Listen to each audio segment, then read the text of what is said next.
প্রিয় শিক্ষার্থীবৃন্দ, আসসালামু আলাইকুম। আজ আমি আপনাদের সামনে মান নির্ণয়ের জন্য অত্যন্ত গুরুত্বপূর্ণ একটা অঙ্ক সমাধান করব।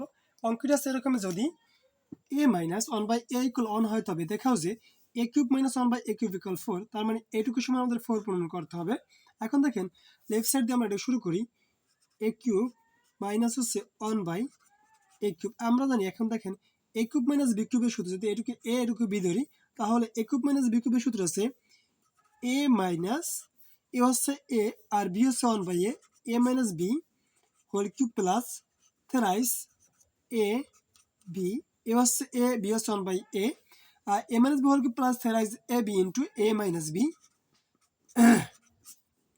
এখন দেখেন, এখানে আমাদের একটা কথা মাথায় রাখতে হবে যে এইখানে এ আর এ কাটি করতে হবে। এখন দেখেন, এ মাইনাস ওয়ান বাই এর মান হচ্ছে কত আমাদের, এর মাইনাস ওয়ান বাই এর মান হচ্ছে ওয়ান, উপরে আছে কিউব প্লাস থ্রি, আর এটুকুর মান হচ্ছে অন। এখন দেখেন, ওয়ান কিউব হচ্ছে অন, আর তিন অক্ষে তিন, এখন তিনের এক হচ্ছে চার। এটা হচ্ছে আমাদের কাঙ্ক্ষিত ফলাফল, যেটা হচ্ছে আমাদের রাইট সাইড। আশা করি বুঝতে পেরেছেন।